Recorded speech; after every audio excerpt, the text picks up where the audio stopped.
On this episode of China Uncensored, China is building more islands. Aruba, Jamaica, ooh, I wanna take you. Hi, welcome to China Uncensored. I'm your host, Chris Chappell. You know, a few folks have been upset recently about China building islands in the disputed South China Sea. And by a few folks, I mean the Philippines, Malaysia, Vietnam, Brunei, and Taiwan. That's why so many people were relieved when they learned that in August, China's foreign minister announced China would finally stop its island building operations. What they might not have considered is that he made that announcement at an ASEAN summit while being surrounded by delegates from those upset countries. What do you think he's gonna say? It's like when I went to that Red Sox game in Boston. What? I'm totally a Red Sox fan. That's why I wasn't all that surprised when I saw this on Tuesday. This is apparently the third airstrip that China has built in the South China Sea. Yes, why build 2 islands in violation of international law when you can build 3? That's not a rhetorical question. And once they're established and once they have these well-entrenched military bases in the South China Sea, it's going to be very, very difficult to turn that back. But it doesn't stop there. No. China isn't satisfied with pumping sand to build fake islands. I mean, you can only build those where there's already a submerged shallow reef. That's why China is now considering a plan to build floating islands in the South China Sea. Yes, 2 Chinese companies are pitching million-ton floating sea bases. But don't worry, China is committed to peaceful development. That's why the proposal is for multi-use. You know, shipping, power generation, and tourism. Wait, tourism? Yes! Blue skies, turquoise waters, white sandy beaches. Let's take a look at my new floating tropical paradise. That doesn't look like a tropical paradise. That's better.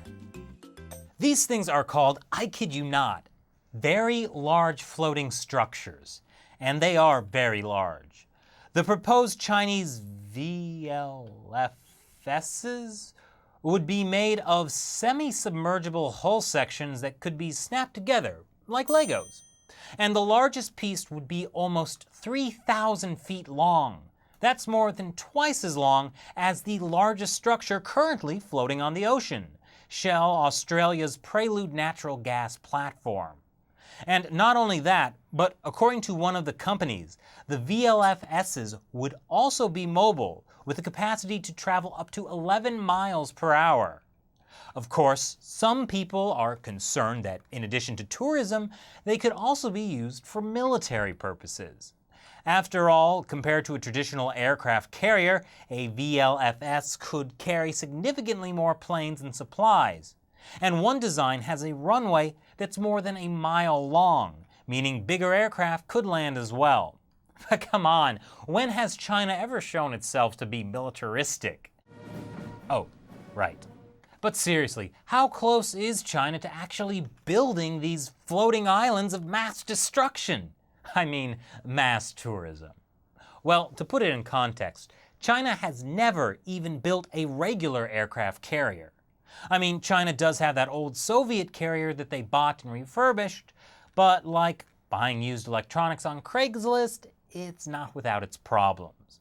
So on second thought, I think I might head down to Kokomo instead.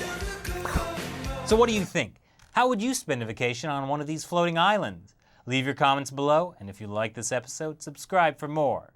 Once again, I'm Chris Chappell. See you next time.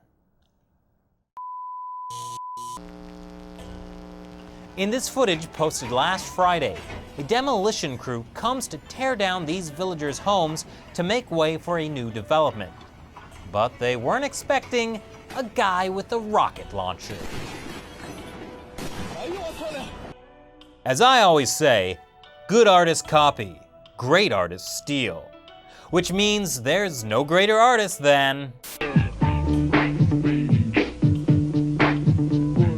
We sampled them from them, but it's not the same bass line. Sorry, I was actually talking about economic espionage by members of the Chinese military.